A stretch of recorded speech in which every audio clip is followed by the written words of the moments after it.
கிறிஸ்துவுக்குள் அருமையான சகோதரி சகோதரிகள் சிறு பிள்ளைகள் அனைவருக்கும் உயிர்த்தெழுந்த ஆண்டவராகிய இயேசு கிறிஸ்துவின் நாமத்தினாலே இந்த கர்த்தரினாலே நான் வாழ்த்துக்களை சொல்லிக்கொள்வதில் மிக்க மகிழ்ச்சி அடைகிறேன். எனக்கு அன்பார்ந்தவர்களே, இந்த நாளும் நாம் கர்த்தருடைய வசனத்தை ஆராய்ந்து பார்க்கும்படியாக தேவன் நமக்கு இந்த வாய்ப்பை தந்திருக்கிறார். அதற்கு முன்பதாக நாம் இந்த தொழுகையை நாம் துவக்கமாக நம்முடைய பாடல் புத்தகத்தில் ஒரு பாடலை பாடி நாம் ஜெபத்தோடு கர்த்தருடைய வசனத்தை நாம் ஆராய்ந்து பார்க்கலாம். நம்முடைய பாடல் புத்தகத்தில் 139வது பாடல் சத்திய வேதமான விதை காலை மாலை என்ற பாடலை நாம் உற்சாகத்தோடு பாடுவோம். சத்திய வேதமான விதை காலை மாலை வீதை போங்கி போதும் ஓய்வில்லாமலி அறுப்பின காலம் ஏது நோக்குவோமே சேருவோம் எல்லோரும் அறிக்கட்டொடே அறிக்கட்டொடே அறிக்கட்டொடே சேருவோம் எல்லோரும் அறிக்கட்டொடே அறிக்கட்டொடே அறிக்கட்டொடே சேருவோம் எல்லோரும் அறிக்கட்டொடே. மழை அடித்தாலும் வெயில் அடித்தாலும் குளிர்ச்சியானாலும் வேலை செய்வோமே நல்ல பலன் காண்போம் துன்பம் மாறி போகும் சேருவோம் எல்லோரும் அறிக்கட்டொடே அறிக்கட்டொடே அறிக்கட்டொடே சேருவோம் எல்லோரும் அறிக்கட்டொடே அறிக்கட்டொடே அறிக்கட்டொடே சேருவோம் எல்லோரும் அறிக்கட்டொடே.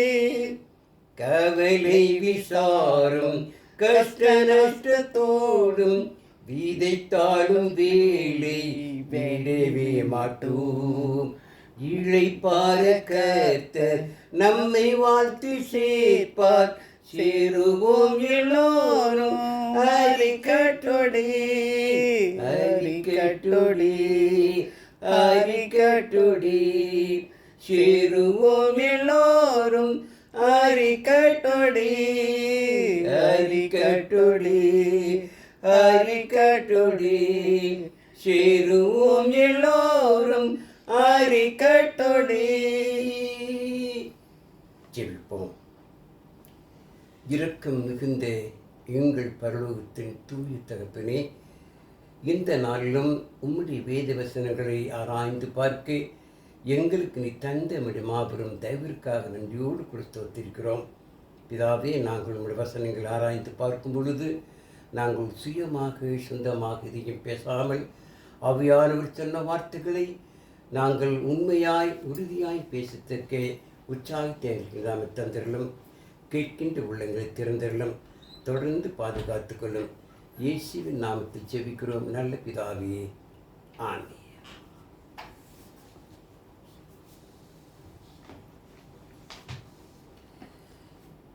எனக்கு அன்பார்ந்த கர்த்தருடைய பிள்ளைகளே, இந்த அருமையான கர்த்தரினாலே நாம் மீண்டுமாக கர்த்தருடைய வசனத்தை ஆராய்ந்து பார்க்க தேவன் நமக்கு தந்த மேலான கிருபைக்காக நாம் பரலோகத்தின் தேவனுக்கு நாம் நன்றி சொல்வோம். எனக்கு அன்பார்ந்தலே ஆண்டவராகிய இயேசு கிறிஸ்து ஊழியம் செய்த காலத்தில் அநேக மக்களுக்கு தேவனுடைய வார்த்தைகளை தேவனுடைய வசனங்களை சொல்லும் பொழுது ஊமைகளை சொல்லி வசனங்களை அவர்கள் கேட்கும்படியாக தேவன் ஆண்டவராகிய இயேசு கிறிஸ்து போதித்தார். அது ஊமை என்று சொன்னால் பரலோகத்தின் சத்தியத்தை உலக மக்கள் தெளிவாக அறிந்து கொள்ளும்படியாக உலக நடைமுறையில் உலக மக்களுடைய செயல்கள் உலக மக்களுடைய பழக்க வழக்கத்தின்படி செய்தார்.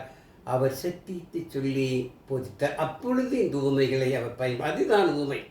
இந்த நாளில் கூட அவர் சொன்ன ஊமைகள் ஒன்று லூக்கா எழுதின சுவிசேஷம் 8ஆம் அதிகாரம் 5 முதல் 15 வரை அருமையான ஊமையை ஆண்டவராகிய இயேசுக்கு சொன்னார். அதிலே விதைக்கிறவன் ஊமையை குறித்து நாம் இந்த நிகழ்ச்சியெல்லாம் ஆராய்ந்து பார்க்கலாம். பாருங்கள், லூக்கா எழுதின சுவிசேஷம் 8ஆம் அதிகாரம் 5 வாசிக்கலாம். விதைக்கிறவன் ஒருவன் விதையை விதைக்க புறப்பட்டான். அவன் விதைக்கையில் சில விதை வழியருகே விழுந்து மிதியுண்டது. ஆகாயத்து பறவைகள் வந்து அதை பச்சித்து போட்டது. சில விதை கற்பாறையின் மேல் விழுந்தது. அது முளைத்த பின் அதற்கு ஈரமில்லாததினால் உலர்ந்து போயிற்று. சில விதை முள்ளுள்ள இடங்களில் விழுந்தது. முள் கூட வளர்ந்து அதை நெருக்கி போட்டது. சில விதை நல்ல நிலத்தில் விழுந்தது. அது முளைத்து 100 பலன் கொடுத்தது என்றார். இவைகளை சொல்லி கேட்கிறதற்கு காதுள்ளவன் கேட்கிறவன் என்று சத்தமிட்டு கூறினார். அமரிமார்களே, ஆண்டவராகிய இயேசு கிறிஸ்து விதைக்கிறவன் உவமை.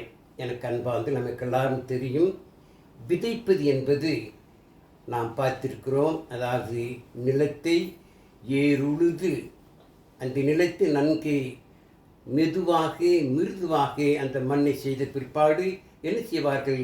விதை விதைப்பார்கள். அந்த விதை விதைக்கும் பொழுது ஒருவர் விதை விதைத்து கொண்டே போவார். பின்னால் என்ன செய்வார்கள்? ஏர் உழுது கொண்டு வருவார்கள். அந்த பொழுது என்ன கண்ணாகும்?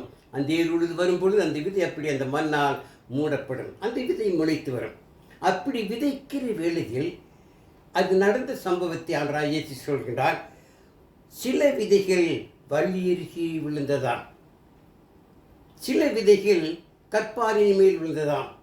சில விதைகள் முள்ளுள்ள இடங்களில் விழுந்ததாம். சில விதைகள் நல்ல நிலத்தில் விழுந்ததாம். ஆகவே இந்த அருமையான உண்மையின் மூலமாக நாம் தெரிந்து கொள்ளும் சத்தியத்தை பாருங்கள். இதை அன்றைய நாளில் இருந்த அப்போஸ்தலர்கள் கூட என்ன செய்தார்கள்? அதை குறித்து சற்று அறியாத மக்கள் என்று வாசிக்கலாம். பாருங்கள், அப்பொழுது அவருடைய சீஷர்கள் இந்த உண்மையின் கருத்து என்னவென்று அவரிடத்தில் கேட்டார்கள். அதற்கு அவர், தேவனுடைய ராஜ்யத்தின் ரகசியங்களை அறியும்படி உங்களுக்கு அருளப்பட்டது. மற்றவர்களுக்கோ அவர்கள் கண்டும் காணாதவர்களாக கேட்டும் உணராதவர்களாக இருக்கத்தக்கதாக அவைகள் ஊமைகளாக சொல்லப்படுகிறோம். அதாவது தேவ ராஜ்யம், அதாவது இயேசு கிறிஸ்து சபையை குறித்து இந்த அருமையான ஊமையை ஆண்டவராகிய இயேசு கிறிஸ்து சொன்னார். அது சீஷர்களுக்கோடு புரியாமல் இருந்தது. அதற்கு பிறகுதான் அவர்கள் புரியும்படியாக ஆண்டவராகிய இயேசு சொல்கிறார். பாருங்கள், அடுத்த வசனத்தை வாசிக்கும் பொழுது பாருங்கள், 14ஆம் வசனம். அந்த ஊமையின் கருத்தாவது விதை தேவனுடைய வசனம். தேவனுடைய வசனத்தை ஜனங்கள் மத்தியிலே போதிக்கிற அந்த உண்மையான காரியம்தான் இந்த விதியை விதிக்கக்கூடிய உவமை. தேவனுடைய வசனத்தை போதிக்கும் பொழுது அது கேட்கிற உள்ளம் எப்படிப்பட்டதாயிரும்? உள்ளம் என்பது நிலத்தை காட்டுகிறது. அந்த உள்ளம் எப்படிப்பட்டதாக இருக்குது என்பதை புரிந்து கொள்வதற்காகத்தான் ஆண்டவராகிய இயேசு கிறிஸ்து இந்த அருமையான உண்மையை நினைச்சுகிறார், போதிக்கின்றார், சொல்லுகின்றார். பாருங்கள், வழியருகே விதைக்கப்பட்டவர்கள் வசனத்தை கேட்கிறாயிருக்கிறார்கள். அவர்கள் விசுவாசித்து ரட்சிக்கப்படாதபடிக்கு பிசாசானவன் வந்து அவ்வசனத்தை அவர்கள் இருதயத்திலிருந்து எடுத்து போடுகிறான். பாருங்கள், இது பிசாசுக்கு மிகவும் விரோதமான காரியமாக அவன் எடுத்துக்கொள்கிறான். கர்த்தருடைய வசனத்தை ஜனங்கள் கேட்கக்கூடாது, தேவனுடைய பிள்ளையாய் மாறிவிடக்கூடாது, தேவனுக்கு ஏற்ற மக்களாய் அவர்கள் போய்விடக்கூடாது என்று பிசாசு நினைக்கிறான். அன்றைக்கே தேவனுக்கு எதிராக, ஆண்டவர் இயேசு கிறிஸ்துவின் உபதேசத்துக்கு எதிராக பிசாசு இன்றைக்கு வேலை செய்கிறான். பாருங்கள், இதைத்தான் பரிசுத்த பவுல் கொரிந்து சபைக்கு இப்படி எழுதுகிறார். பாருங்கள், 2 கொரிந்தியர் 4ஆம் அதிகாரம் 4ஆவது வசனத்தில் வாசிக்கும் பொழுது, 2 கொரிந்தியர் 4ஆம் அதிகாரம் 4ஆவது வசனத்தில் பாருங்கள், தேவனுடைய சாயலாய் இருக்கிற கிறிஸ்துவின் மகிமையான சுவிசேஷத்தின் ஒளி அவிசுவாசிகளாகிய அவர்களுக்கு பிரகாசமாய் இராதபடிக்கு இப்பிரபஞ்சத்தின் தேவனானவன் அவர்களுடைய மனதை குருடாக்கினான். பிசாசு இப்படித்தான் வேலை செய்கிறான். வசனத்தை கேட்கக்கூடாதபடிக்கு, அந்த வசனத்துக்கு அவர்கள் கீழ்ப்படியக்கூடாதபடிக்கு, தேவனுக்கு பிரியமாக அவர்கள் மாறிவிடக்கூடாதபடிக்கு பிசாசு நினைக்கிறான், தடை செய்கிறான். ஆகவே கீழ்ப்படு உள்ளங்களில் மனக்கண்கள் நினைக்கிறான், அவன் குருடாக்கினான். பாருங்கள், அப்படி குருடாக்காதபடி இருப்பதற்காகத்தான் பரிசுத்தவான்கள் அப்போஸ்தலர்கள் ஜெபிக்கிறார்கள். அது எபேசியர் 1:19 வாசிக்கும் பாருங்கள்.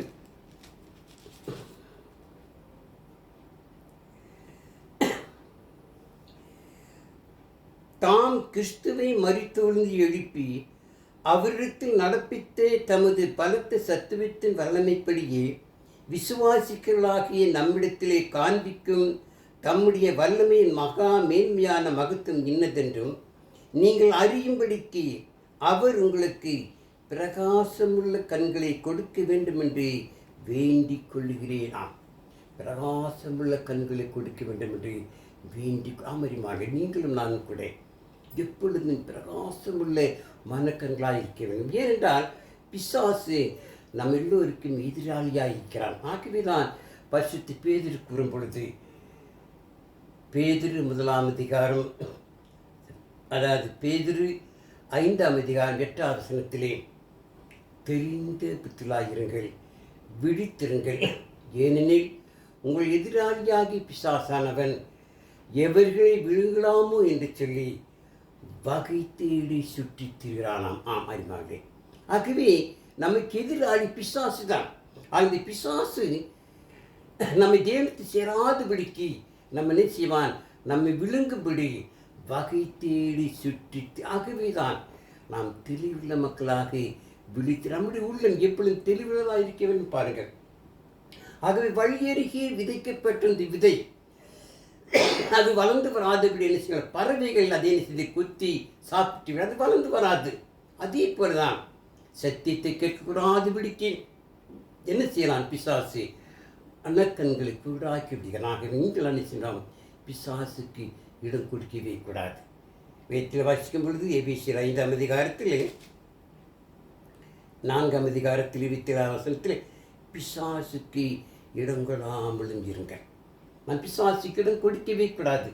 பிசாசுக்கு இடம் கொடுத்தாலாச்சு நாம் தேவனத்தில் என்ன செய்வோம், விலகிவிடும். அப்படி பிசாசு வேலை சாக்கவே தான் பேதுக்குறார், தெளிந்த புத்திரலாயிருங்கள், விழித்திருங்கள். அன்னை அமரிமாரி ஆண்டவராகிய இயேசு சொன்ன இந்த பூமியிலே வழியருகே விதைக்கப்பட்ட அந்த விதை பிரயோஜனம் இல்லாமல் போய்விட்டு அப்படிப்பட்ட மக்களாக நாம் யாரும் இருக்கக்கூடாது. நாம் தெளிவுள்ள மக்களாக விழித்திருக்கிற மக்களாக அதற்கு என்ன செய்யணும் பாருங்கள். யாக்கோப்பு கூறும் பொழுது, யாக்கோப்பு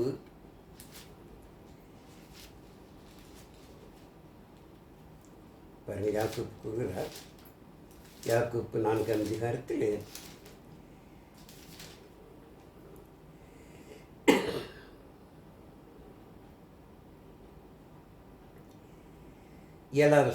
ஆகையால் தேவனுக்கு கீழ்ப்படிந்தீர்கள், பிசாசுக்கு எதிர்த்திருங்கள், அப்பொழுது அவன் உங்களை விட்டு ஓடி போவான். அமரிமா, நீங்களும் நானும் கூட மிக கவனமாக இருக்க வேண்டும். நாம் வழியருகே விதைக்கப்பட்ட அந்த நிலத்தை போல் இருக்கக்கூடாது. நம்முடைய உள்ளம் எப்பொழுதும் தெளிவுள்ளதாக விழித்திருக்க வேண்டும். பிசாசுக்கிடம் கொடுக்கவே கூடாது. பாருங்கள், இதை புரிந்து கொள்ளும்படியாக ஆண்டவராகிய இயேசு கிறிஸ்து எவ்வளவு அழகாக தூமை மூலமாக அமைக்கிறார். பாருங்கள், அடுத்ததாக பாருங்கள், கற்பாரின் மேல் விதைக்கப்பட்ட விதை. அந்த விதை விதிக்கும் அந்த விதை நான் கற்பாரின் மேல் விழுகின்றது. கற்பாரி விழுந்த விதை குறித்து ஆண்டு சொல்றார். பாருங்கள், கற்பாரின் மேல் விதைக்கப்பட்டவர்கள் கேட்கும்போது சந்தோஷத்துடன் வசனத்தை ஏற்றுக்கொள்கிறார்கள். ஆயினும் தங்களுக்குள்ள வேர்கொள்ளாதபடினால் கொஞ்ச காலம் மாத்திரம் விசுவாசித்து சோதனை காலத்தில் பின்வாங்கி பராமரிமார்கள். கற்பாரின் மேல் விதைக்கப்பட்ட விதை, அந்த கற்பாரின் மேல் கொஞ்சம் மண் இருக்கும். அந்த மண் இருக்கும் வரை அந்த விதை முளைத்து வேர் உள்ளே போகும். அதற்கு மேல் வேர் போகாது. ஆக இந்த வேர் என்ன செய்யாது, அது கீழே போகாமல் அந்த விதைக்கப்பட்டிருந்த செடி காய்ந்து போகும், வேர் கொள்ள முடியாது. அதே போல தான் அநேக கர்த்தருடைய வசனத்தை கேட்கிறார்கள், அதை விசுவாசிக்கிறார்கள், மனம் திரும்புகிறார்கள், ஆண்டவராகிய இயேசு கிறிஸ்து விசுவாசத்தை கிறிஸ்துவை வாழ்நாள் அறிக்கை செய்கிறார்கள். பாவம் மன்னிப்புக்கென்று ஞானஸ்நானமும் பெறுகிறார்கள். சபையில் அங்கமான பிற்பாடு அந்த வசனத்துக்கு வேர்கொள்ளாதபடி, தேவனுக்கு பிரியமாய் ஜீவிக்காதபடி அவர்கள் இது என்ன எதுக்கு என்ற காரணம் என்றால் சோதனைகள், கஷ்டங்கள், போராட்டங்கள் வரும்படிக்கிறார்கள், விலகி போகிறார்கள். பாருங்கள், அவர்கள் கற்பாரின் மேல் விதிக்கப்பட்டு அந்த நிலத்துக்கு ஒப்பாய்க்கிறார்கள். அது மாதிரி சோதனையை சகிக்கிற மனுஷன் பாக்கியவானா. யாக்கோப்பு கூறும்போது யாக்கோப்பு 1 வசனத்திலே சோதனையை சகிக்கிற மனுஷன் பாக்கியவான், அவன் உத்தமன் என்று விளங்கின பின்பு தேவன் அவனுக்கு தருகின்ற ஜீவ கிடைத்தை பெறுவானாம். பாருங்கள், உண்மைதானே. ஆகவே நீங்களும் நானும் கற்பாரின் மேல் விதிக்கப்பட்ட நிலமாக இருக்கக்கூடாது. நாம் எப்பொழுதும் எல்லாவற்றையும் தாங்கக்கூடிய மக்களாகி சோதனை செய்யக்கூடிய மக்களாக வாழ வேண்டும். என்றால் பிசாசுக்கு எப்படியாவது நம்மை கெடுக்க வேண்டும், எப்படியாவது நம்மை தேவனிடத்தை விளக்க வேண்டும் என்று செய்வான். நம்மை சோதிப்பான். பாருங்கள், யோபுக்கு வந்த சோதனை விடவான். யோபு தேவனிடத்தில் மிக அன்பு கொண்டிருந்தான், தேவனை அதிகமாக நேசித்தான், தேவனுக்கு உத்தமனாயிருந்தான். பிசாசு விடவில்லையே. தேவனிடத்திலே உரிமை கேட்டு தேவனிடத்தில் அதிகாரத்தை பெற்று யோபுவை சோதிக்கின்றான். அவனுடைய உடம்பெல்லாம் பருக்கள், அந்த பருக்களிலே சீழ்பிடித்து ரத்தம் வந்து கொண்டிருக்கிறது. அதை அவன் தாங்க முடியாமல், அரிப்பு தாங்க முடியாமல் ஓட்டை எடுத்து நிற்கிறான். அவன் அதை சுரிக்கின்றான். அதை அவன் மனைவி பார்க்கின்றான். மனைவி பார்த்து தன்னுடைய கணவன் இப்படி இருக்கிறான்னு சொல்லி தன் கணவனாக யோபுவை பார்த்து கேட்கின்றான். மனுஷா, இன்னுமா நீ தேவனை சொல்லிக் கொண்டிருப்பாய்? நீ தேவனை விட்டு நீ ஜீவனை விட்டு விடு, நீ செத்து போய் இருக்கிறானே. கூறும் பொழுது யோபு சொன்ன வார்த்தை பாருங்கள், நீ பைத்தியகாரி பேசுவதை போல் பேசுகிறாய். நன்மையை பெற்ற நாம், தேவன் நன்மையை பெற்ற நாம் தீமையை பெற வேண்டாமா என்று சொல்லி கேட்டு அந்த நேரத்தில் கூட அவன் உதடுகளினால் ஒரு சிறிய பாவம் கூட செய்யவில்லை. அப்படி ஒரு சோதனை வந்த பொழுது கூட சோதனையை சகித்து தேவனுக்கு பிரியமாக ஜீவித்தான். அதே போல் அறிமாங்களே, நீங்கள் நானும் சோதனைகள் வரும் பொழுது, வேதனைகள் வரும் பொழுது, கஷ்டங்கள் வரும் பொழுது சின்னமாம் நாம் சாதித்து காட்ட வேண்டும், தேவனுக்கு பிரியமாக வாழ்ந்து காட்ட வேண்டும். அப்பொழுதுதான் அந்த பரலோக பாக்கிட்டு, அதுதான் கிறிஸ்தவ வாழ்க்கை. அதான் நீங்கள் நான் தேவத்தில் வைத்திருக்கிறாரே அந்த விசுவாச வாழ்க்கை. ஆகவே நீங்கள் நானும் இந்த கற்பாரின் மேல் விதைக்கப்பட்டு அந்த விதையை கொண்டிருக்கக்கூடாது. பாருங்கள், அடுத்ததாக முள்ளுள்ள இடங்களில் விதைக்கப்பட்ட விதை. முள்ளுள்ள இடங்களில் விதைக்கப்பட்ட விதை எப்படி இருக்குமா பாருங்கள். முள்ளுள்ள இடங்களில் விதைக்கப்பட்டவர்கள் வசனத்தை கேட்கலாய் இருக்கிறார்கள். கேட்டவுடனே போய் பிரபஞ்சத்திற்குரிய கவலைகளினாலே, ஐஸ்வர்யத்தினாலும் சிற்றின்பங்களினாலும் நெருக்கப்பட்டு பலன் கொடாதிருக்கிறார்களாம். இது முள்ளுள்ள இடங்களில் விதைக்கப்பட்டவர்கள். இன்றைய உலகிலே கூட கிறிஸ்தவ வாழ்க்கையிலே கிறிஸ்தவ ஜீவிக்கின்ற அநேக மக்கள் அப்படித்தான். இப்பிரபஞ்சத்தின் மக்களோடு கூட என்ன செய்கிறார்கள்? சேர்ந்து விடுறார்கள். இந்த பிரபஞ்சத்தின் மக்கள் தேவனை நேசிப்பது கிடையாது, தேவனுக்கு பிரியமாக ஜீவிப்பது கிடையாது. உலக ஆசபாசங்களில் அவர்கள் ஆவல் கொண்டு நினைக்கிறார்கள். தேவனை விட்டு விலகி அதே போல அநேக விட்டு விலகி போகிறார்கள். அவர்கள்தான் முள்ள இடங்களில் விதைக்கப்பட்டவர்கள். எப்படி விதைத்து அது வரும் பொழுது முள்ளுகளும் விதைத்து வந்து அந்த முள்ளுகள் அந்த செடியை மூடி போடுவது போல இப்பிரபஞ்சத்தின் பிள்ளைகள், பிரபஞ்சத்தின் ஆசைகள், இந்த பிரபஞ்சத்தின் எண்ணங்கள் எல்லாம் கிறிஸ்துவுக்கு ஜீவிக்கிற மக்கள் செய்கிறதாம். அதை மூடி விடி அவருடைய விசுவாசத்தை அழித்து விட. ஆகவேதான் நீங்கள் நான் கவனமாக ஆகவேதான் பரிசுத்த பவுல் ரோம சபைக்கு எழுப்பி எழுதுகிறப்ப ரோமர் 12 அதிகாரம் 2வது வசனத்தை வாசிக்கும் பொழுது, ரோமர் 12 2வது வசனத்தில், நீங்கள் இந்த பிரபஞ்சத்திற்கு ஒத்த வேஷம் தெரியாமல் தேவனுடைய நன்மையும் பிரியமும் பரிபூர்வமான சித்தம் இன்னதென்று பகுத்தறியத்தக்கதாக உங்கள் மனம் புதிதாகிறதுனாலே மறுரூபமாக அமரிமாடே.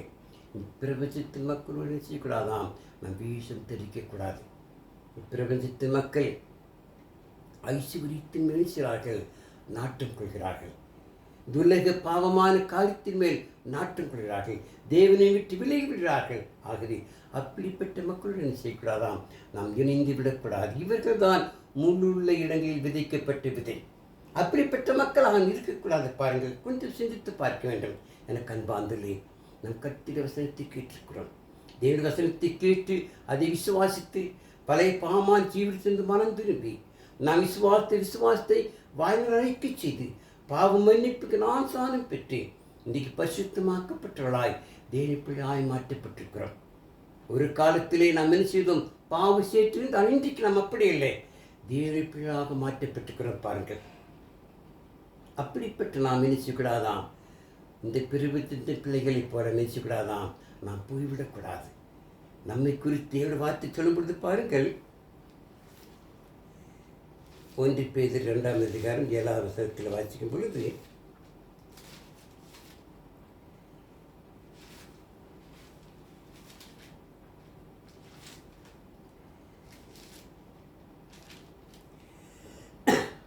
நீங்களோ உங்களை அந்தகாரத்தின்று தம்முடைய ஆச்சரியமான ஒளியத்திற்கு வரவழைத்தவருடைய புண்ணியங்களை அறிவிக்கும்படிக்கு தெரிந்து கொள்ளப்பட்ட சந்ததியாயும் ராஜரிகமான ஆசாரிய கூட்டமாயும் பரிசுத்த ஜாதியாயும் அவருக்கு சொந்தமான ஜனமாய், நாம் தேவனுக்கு சொந்தமான ஜனம், நாம் பரிசுத்த ஜாதி, ராஜரிகமான ஆசாரிய கூட்டமாகவே அப்படிப்பட்ட நாம் பிரபஞ்சத்தின் பிள்ளைகளை பொறிந்து விடக்கூடாது. பாருங்கள், ஆகவே தான் மிகவும் கவனமாக இருக்க வேண்டும். தேவனுக்கு பிரியமாய் ஜீவிக்க வேண்டும். பிரபஞ்சத்தின் பிள்ளை செய்கிறார்கள், தேவனுக்கு பிரியமில்லாத காரியம் செய்கிறார்கள், தேவனுக்கு விரோதமான காரியம் செய்யலாம். அப்படிப்பட்ட நல்லவே பாருங்கள், எபேசியவின் பொழுது பவுல் இப்படி எழுதுகிறப்பாங்க. எபேசியர் 4ஆம் அதிகாரத்தில் வாசிக்கும் பொழுது பாருங்கள், ஆதலால் 4:17 வாசிக்கலாம். பாருங்கள், ஆதலால் கர்த்தருக்கு நான் உங்களுக்கு சாட்சியாக சொல்லி எச்சரிக்கை என்னவெனில், மற்ற புறஜாதிகள் தங்கள் வீணான சிந்தையில் நடக்கிறது போல நீங்கள் இனி நடவாமல் இருங்கள். அவர்கள் புத்தியில் அந்தகாரப்பட்டு தங்கள் இறுதிய கடினத்தினால் தங்கள் இருக்கும் அறியாமையினாலே தேவனுடைய ஜீவனுக்கு அந்நியராயிருந்து உணர்வில்லாதவர்களாய் சகலவித அசுத்தங்களையும் ஆவலோடு நடப்பிக்கும்படி தங்களை காமவிகாரத்துக்கு ஒப்பு கொடுத்துட்டார்கள். நீங்களோ இவ்விதமாய் கிறிஸ்துவை கற்றுக்கொள்ளவில்லையாம். நாம் அப்படி அல்ல அறிமார்களே. இப்பிரபத்தின் பிள்ளைகள் இப்படிப்பட்ட காரியங்களில் ஈடுபடும் பொழுது அவர்கள் தேவனை விட்டு விலகி போகும். நாம் அப்படி இல்லை.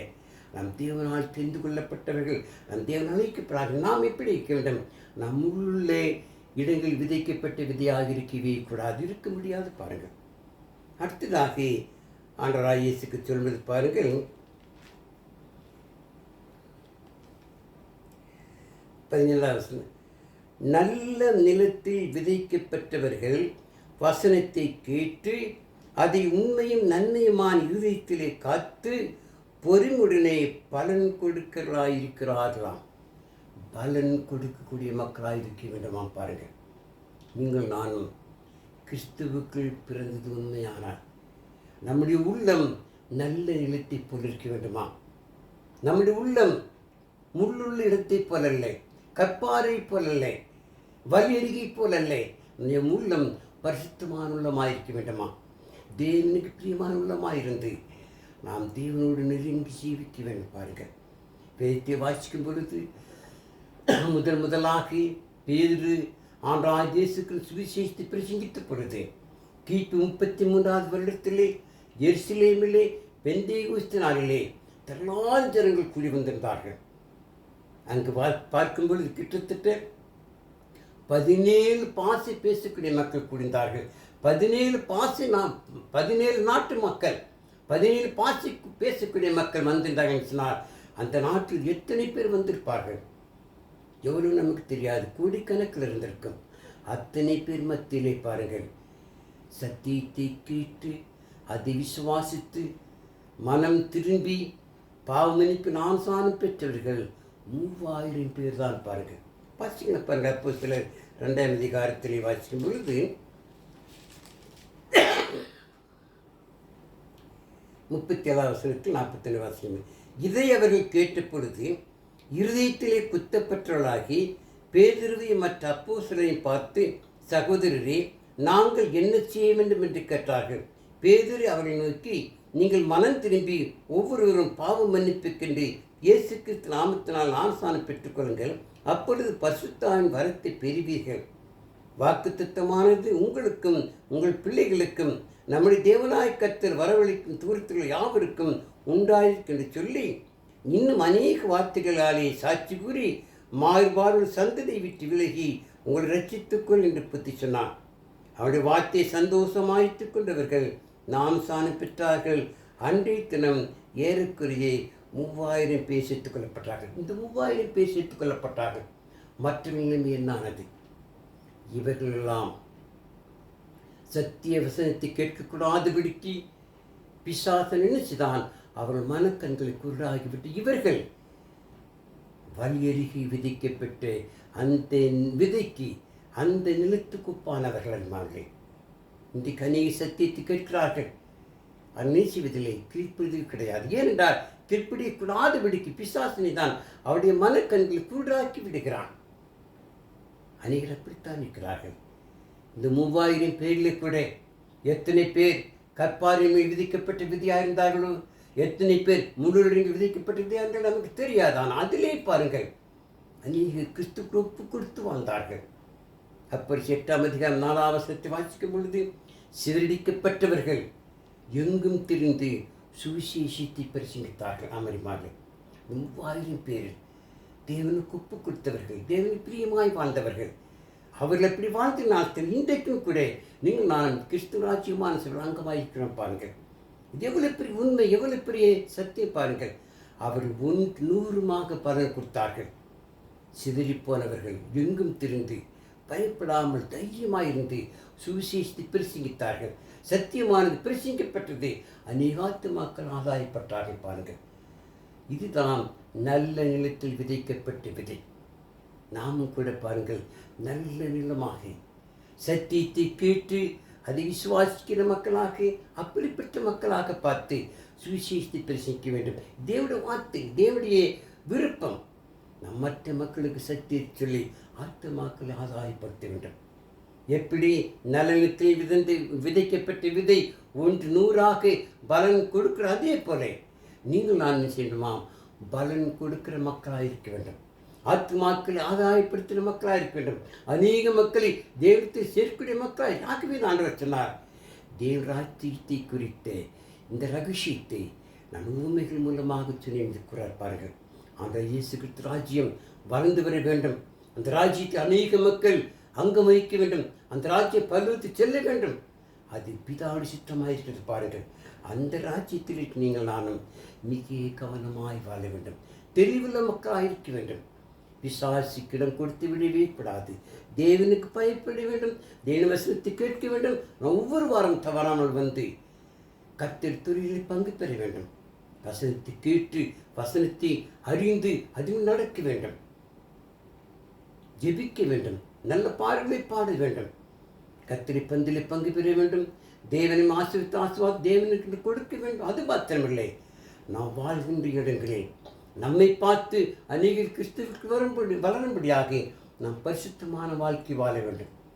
அப்பொழுது அநேக ஆத்துமாக்கள் ஆதாயப்படுத்தும். ஆகவே நீங்களும் நாளும் நல்ல நிலத்தில் விதைக்கப்பட்ட விதையாக, நல்ல நிலமாக, நம்முடைய உள்ளம் நல்ல நிலமாக இருக்க நாம் வாழ வேண்டும். அப்படிப்பட்ட வாழ்க்கை வாழ்ந்து தேவனுக்கு பிரியமாய் ஜீவிக்க தேவன் விச்சீவராக தேவன் தாமே இந்த வசனத்தையும் கேட்டு நம் அனைவரையும் ஆசிப்பார். உங்கள் அன்பார்ந்த கவனத்துக்கு நன்றியை சொல்லிக் கொள்கிறேன். இதுக்கு நீங்களும் கூட மற்றவர்கள் கேட்கும்படி என்ன செய்யுங்கள், சப்ஸ்கிரைப் பண்ணுங்கள். ஜெப செய்வோம். இரக்கம் மிகுந்த எங்கள் பரலோகத்தின் தூய பிதாவே, உன்னதத்தில் வாசம் செய்கிறவரே, இந்த அருமையான வேளையிலே பெருமை சக்தியை நாங்கள் தியானிக்கும்படியாக நீ தந்த தயவிற்காக நன்றியோடு கொடுத்திருக்கிறோம். கூடியில் அனைத்து மக்களை ஆசிரித்து காத்துக்கொள்ளும். தொடர்ந்து கிருபிக்கும் மறைத்துக்கொள்ளும். எங்கள் பாவ குற்ற தயவாக மன்னியும். இவை அனைத்தையும் எங்கள் அருமையான ஆண்டவர் இயேசு கிறிஸ்துவின் விலையேறி பெற்றின்ப நாமத்தில் கெஞ்சி மன்றாடுகிறோம் எங்கள் ஜீவனுள்ள பிதாவே.